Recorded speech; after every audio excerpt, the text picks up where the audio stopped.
May nag-send sa akin ng video kanina. Tapos, I don't know what to think. I don't know what to think or what to make of this. I don't know what to make of this. Kasi,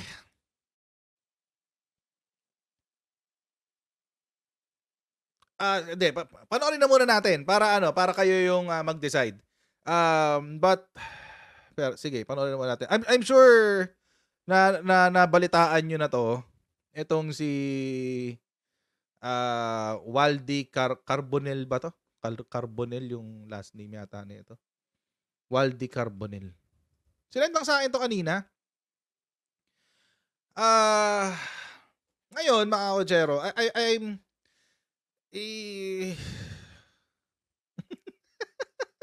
paano ba natin 'to i-breakdown? Ay meron ako, ba't may mouse sa mukha ko? Ano ba? Anyway,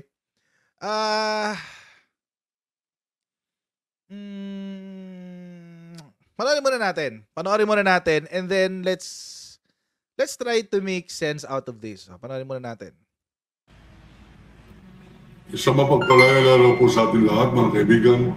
Ito po ang kawal ng demokrasya, Waldy Carbonell, nagsasabing Allahu Akbar. Mga kaibigan, ang ating pong ibubunyag ngayon ay masyado pong masela na paksain sapagkat ito ay isang gawain na involved po, kasangkot po rito o mamamahagi po nito magiging haligi ng pangyayaring ito. Ang pang-aagaw ng kapangyarihan sa Malacanang ay walang iba kundi ang armadong military. At ang nasa likod doon pa lang medyo ano ka na medyo dapat ingat ka na sa mga sasabihin mo kasi you're alleging something that the military will do. Yun. Again mga kochero, paano ba to? Pinapakita ko tong video na to hindi para i-bash si kuya or si tatay. But really to ang dami kasi ng tanong eh. Ang dami ng tanong sa akin.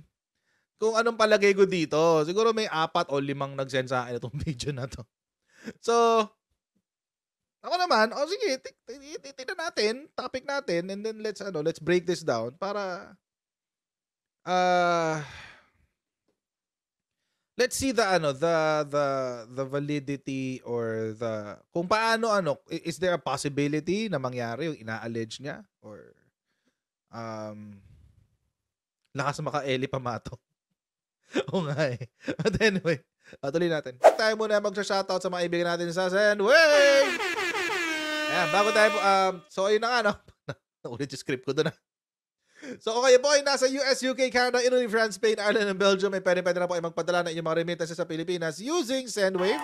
Gagawin nyo lang ay download ng Sendwave app, gawa kayo ng account, lagay nyo ba account details nyo dyan. Pwede na ay magpadala sa GCash, Cash Pickup, at iba't ibang mga bangko sa bansa. At kapag ginamit nyo pa po ang promo code ng Coach Jared, ayan, ng Coach Jared, ay makakuha pa kayo ng karagdagan $20 free credit. Wala pong remittance fees yan, guys. Kaya gamitin na sa Sendwave for all of your remittance needs. Okay.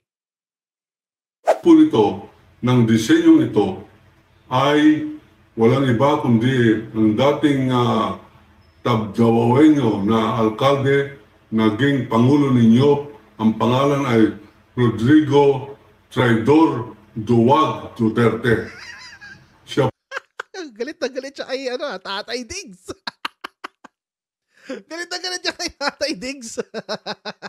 po ang pasimulo nitong kodita na gagawin. Naka-schedule po ito next month, Ayun. April 10 to 15. At dahil po rito, ating pong pinasasalamatan ang ating pong mga kontak sa kanan at sa kaliwa ng ating pong lipunan. Alam po ninyo ang... So, I'm not sure if you heard it, kasi dire-diretso magsalita si Kuya eh. Hindi siya marunong mag-emphasize. Sir, tip lang po sir, next time pag magbabagsak kayo ng ganyang impormasyon, make it mag-emphasize po tayo ng konti. Halimbawa, next week, next month ay magkakaroon ng kudeta. Pause ka muna. Para marinig.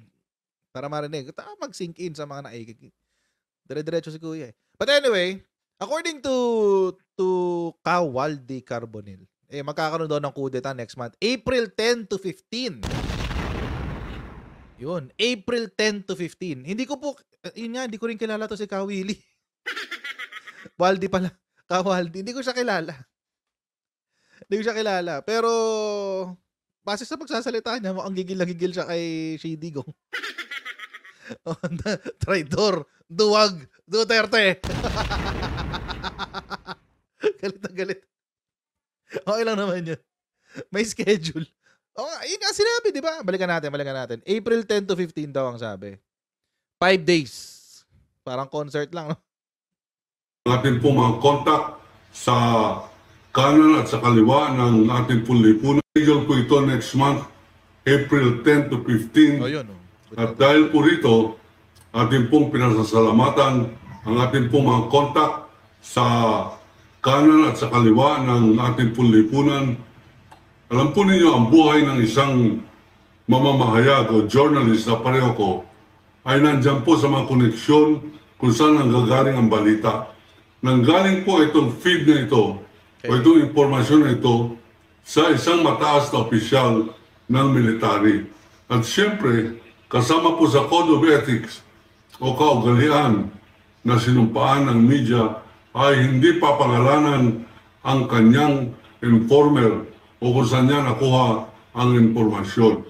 Ika nga, yun po yung Code of Confidentiality.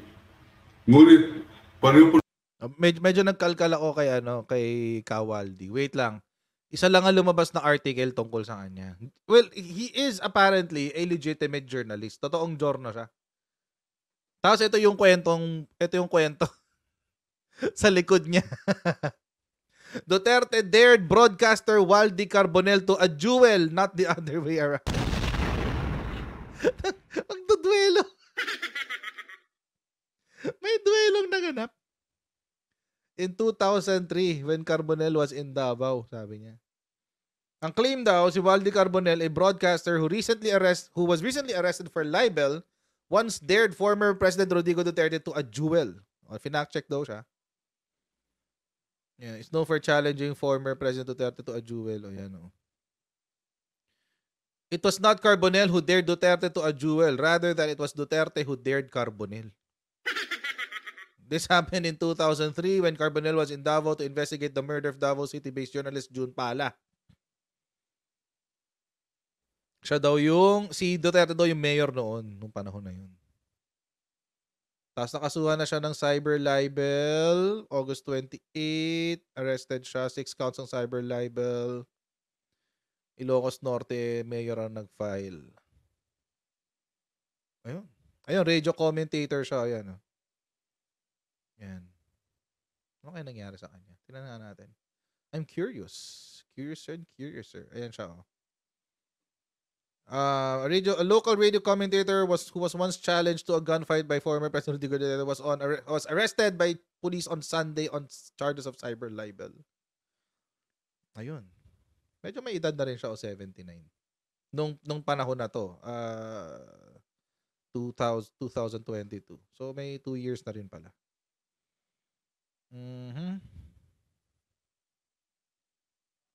Okay.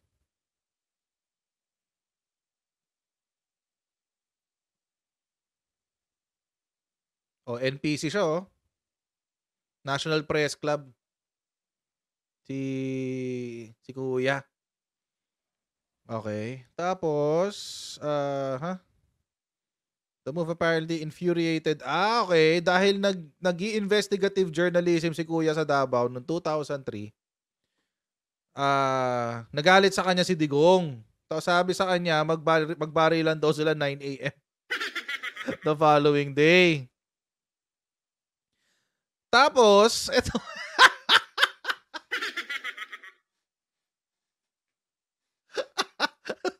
Tatawa naman ako. Etong maganda. Pumunta sa duelo si Carbonell. Tapos, ang no-show si Digong. Kaya duwag.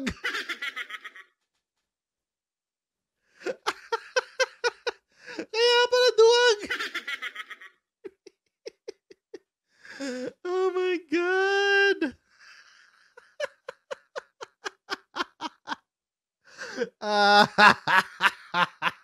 Naghamon ka ng duelo tapos ko hindi sisipot. Ang tigas ng muka.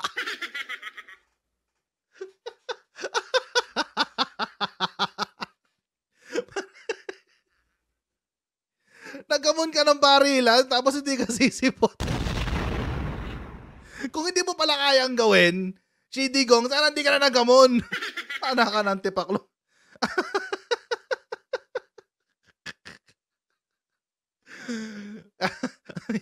Ang tapang ng Pangulo nyo, uy, mga DBS.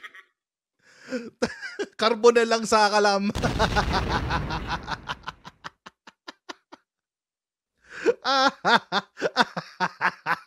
Happy birthday, Digong. Langya. Ayos to ah. Sorry. Alam niyo, mas interesado ako sa kwento nito kaysa doon sa kudeta, promise.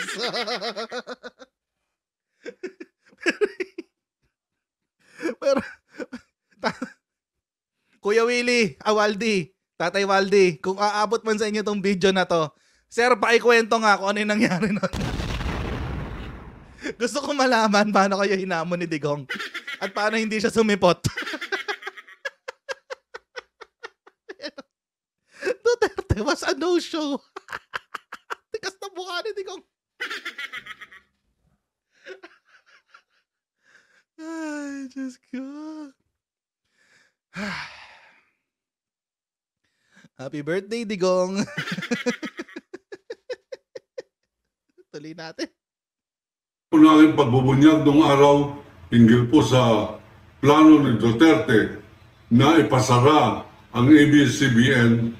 Tayo po nanguna na magbalita niyan 4 months bago po isinagawa nila Congressman Remulla, Congressman Defensor at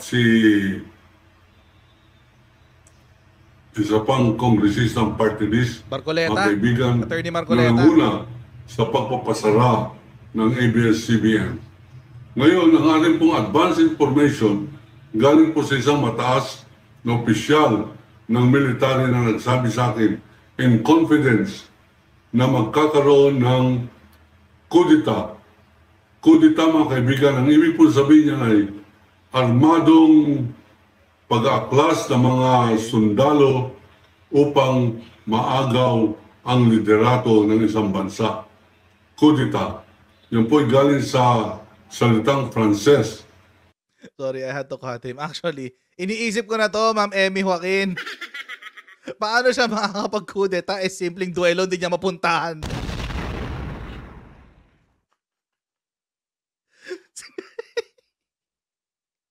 Simpleng duelo, hindi niya mapuntahan. Mag-organize pa siya ng kudeta. Duwag ko. Tuloy natin. At ito po ay gagawin nila at ito ay sinatagalog na sapagkat ito yung mga pag-aaklas ng military na pinasimulan nila Gringo Honasan noong 1986 pero hindi po nagtagumpay labang kay Cory Aquino. So Ram to. Ito po ay ginawa rin ni Sonny Trillanes ng Philippine Navy laban po kay Gloria Macapagal Arroyo. Ngunit hindi rin natuloy sapagkat napakadaling sumuko itong si Trillanes.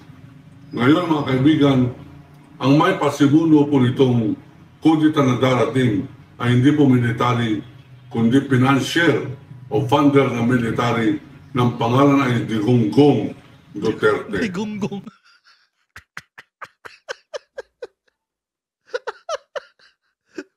Sir Awit.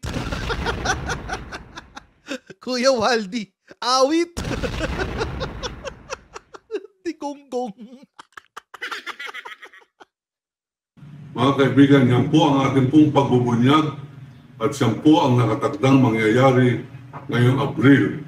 At siguro, dahil sa pagbubunyag na ito, baka po maiuro nila yan ang mga 2 buwan, 3 buwan. Okay. Pero yari na po ang programa na ang iuupo na bagong Pangulo ng Republika ng Pilipinas sa pilitan ay walang iba kundi si Sara Duterte. Okay. Kasama po sa plano na yan kung bakit hindi tumakbo bilang Vice President etong si Rodrigo Duterte. Sapagkat ang plano po nila may luklok bilang Pangulo etong si Sara Duterte bago po matapos ang taon 2024. At ito po ang ating pong pinagbibigay alam sa inyo sapagkat ayaw po natin na ang mga Pilipino ay parati na lamang nahuhuli sa balita, pareho po ng paggawa ng mga hakbangin ng China sa ating pong mga karagatan. Huling-huli po tayo, parati tayong kulelat sa balita sapagkat ang nangunguna ngayon sa balitaan ay mga vloggers. Oh? Alam po ninyo, itong mga vloggers, Ang dami. Ba't naman nadami mga vloggers dyan? Akala ko kudeta lang. Tatay naman eh. Tatay Waldi naman. Ano naman kami dinamage? Pakinggan natin. dalawa lamang po yan. Dapat po yan ay 3 o higit pa. Pero ngayon, 2 lamang. Yung isa, tagapagtanggol ni Marcos. Yung pangalawa, bayaran ni Duterte. Dalawa lang naman vloggers. Isa, tagapagtanggol nito Marcos. Isa, bayaran ni Duterte. Alam na. Tuloy natin. Ibig sabihin, pag ikaw ay nagtatanggol kay Marcos, ikaw ay bayaran ni Marcos. Wah, Pag ikaw ay nagsusulong sa mga programa ni Duterte, kasama na ang pagtatanggol sa confidential funds ni Sara Duterte, ikaw ay bayaran ni Duterte. Lo? Ngayon mga kaibigan, hindi po natin nilalahat ang vloggers ay bayaran. Ngunit siyan po ang pamantayan. Kanino ka ba nakakampi? Wala kang dahilan para kumampi kay Duterte. Ito na yata ang pinakamasamang naging Pangulo ng Republika ng Pilipinas. Pinakababoy, pinakatraidor, pinagbibili, I love it. pinagbili ang ating bansa sa China. Pinakababoy. I love it. Ang tindi mo, tatay. Pinakababoy. Duwag pa. Lahat na ng pwede mong adjectives na gamitin. Ginamit na ni Kuya. Lingan natin, gusto ko yan. Republika ng Pilipinas, pinakababoy ang naging Pangulo ng Republika ng Pilipinas, pinakababoy, pinakatraidor, pinagbili ang ating bansa sa China. Meron pa sila itong huli na ating pong binulgar na meron secret agreement si Duterte at ang China na huwag magdadagdag ng kahit anong building material sa Ayungin Shoal ang Pilipinas. At huwag papabayaan ng kanila pong mga barko ay maantala ng mga sasakyang pandagat ng mga Pilipinong mangingisda sa sarili nating karagatan. Pumayag po si Duterte dyan. Totoo naman Ang yun. tawag po dyan sa English, treason. Ang tawag po sa wikang Pilipino, traidor, katraidoran. At yan po ay walang kapatawaran sa larangan ng politika at larangan po ng liderato at soberenya ng isang bansa. Kaya po pinapangalanan natin si Duterte na isang napalaking traidor na kung sino man hanggang ngayon ang nagtatanggol kay Duterte ay traidor din sa bansang Pilipinas. Yun lang yung sinend sa aking video. Gandun lang. Mahaba ba yan? Mahaba ba yan? But anyway, alam nyo, yung sa eto, let's give our 2 cents. Yung sa kudeta, that's speculative at best. Speculative. The possibility is there. Nandun yung posibilidad. Kasi nga, 'di ba tinatrabaho nila yan last year pa. Kaya nga nagsalita si ano eh, General Browner dun sa ano, sa AFP graduation yata yun. O parang, basta yun, parang may event dun sa AFP, nagsalita siya tungkol dyan sa destabilization. So, the possibility is there. Nandun talaga yung posibilidad na baka magkaroon talaga ng kudeta. At walang ano yan, there's no other person who's going to do that except yung nilaglag ni Harry Roque. 'Di ba? Sabi ni Attorney Harry Roque before, kinausap daw napaparaning lang daw si President Bongbong Marcos dahil kinausap ni Digong yung mga generals, yung mga retired general. So, well, ang konteksto ni Attorney Harry Roque was different. Ang konteksto niya was pinagtatanggol niya si Digong na parang it's only a social meeting. But walang usok kung walang apoy, guys. Hindi naman siguro iisipin ni General Browner na merong destabilization kung walang nagsabi sa kanya. So, I don't think it's hindi imposibleng mangyari, pero ngayon mukhang malabo. It won't happen anytime soon. April is too soon. Meron tayong midterm elections. And I don't think na magkakaroon ng ganoong klaseng panggugulo before the midterm elections. Baka next year. After ng midterm elections. Ay, wait lang. May nakalimutan pala ako idagdag na ano.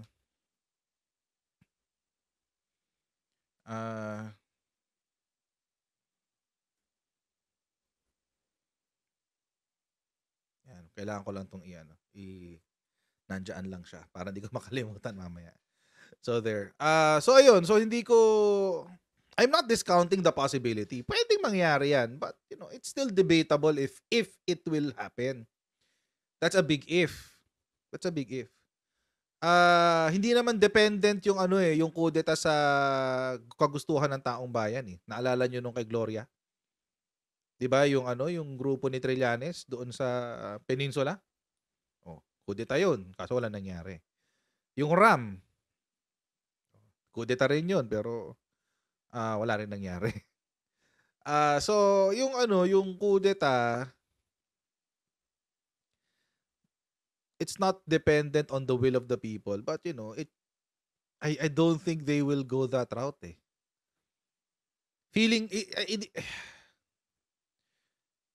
May popondo ba sa kudeta nila kung si Digong? Posible. Meron China. Andiyan ang China, guys. Baka nakakalimutan nyo. May pera yan.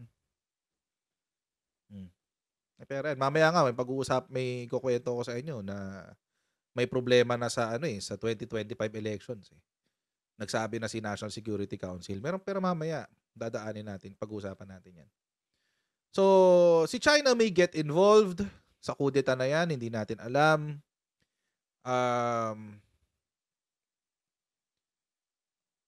Ikaw nang may 500 guns. Di ba? Ikaw nang may 500 guns kasi. Nagparehisa ka ng 500 baril. Palibhasa, kolektor ka daw.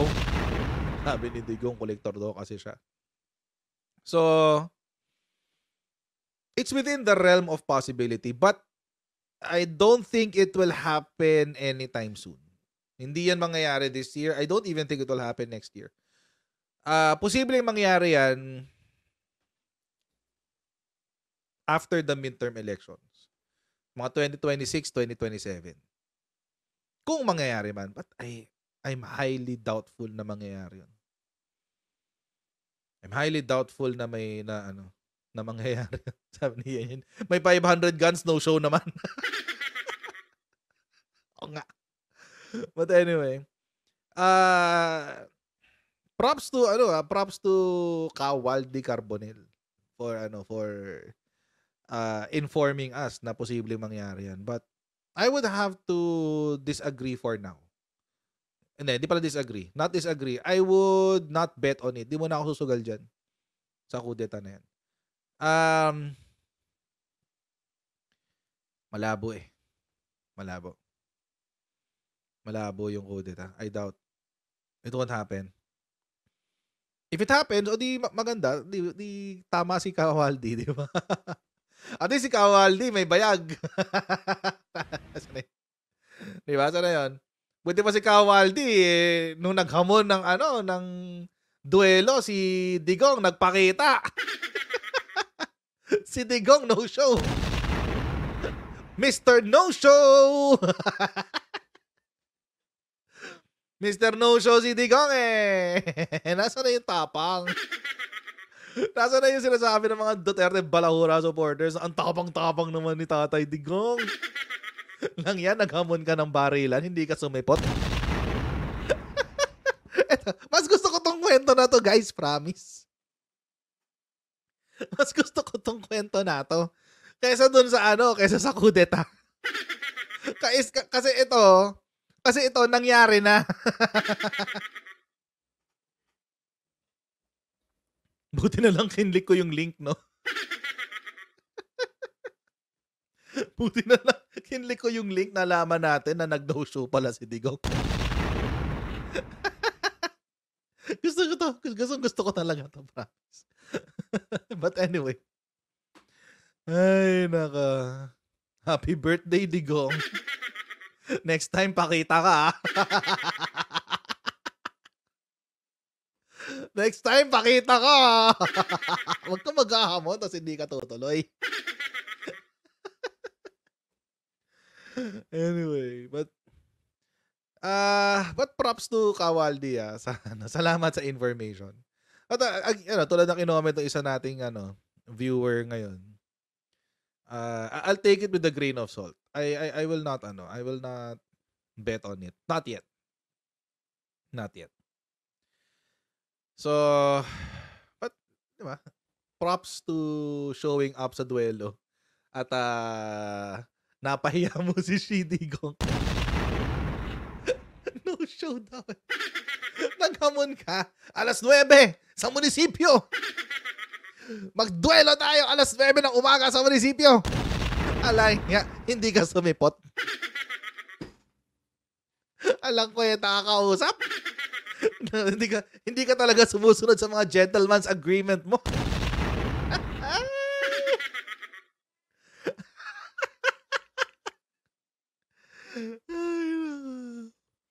Maisog, ano maisog? Yung hakbang ng maisog. Ano ba yung maisog? Matapang ba yun? Di ba yung Iba yung sabihin ng maisog? Matapang? Coup de grace. Ay, no. So, ayan mga kotsero, hanggang dito na lang po muna tayo sa ating live stream. Maraming po salamat sa inyo patuloy na pagsuporta sa ating channel. Please don't forget to like, share, and subscribe. And I'll see all of you in our next live stream, guys. God bless you next time. Bye!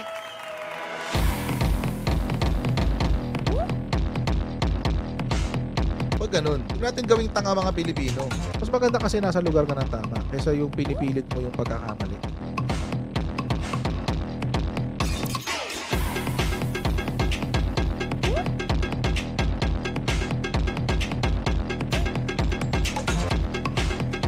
Are they willing to go that far? Hindi makakalimutan ng Pilipino yan hanggat di nasasagot niya. Sino ngayon nagsasabi ng totoo?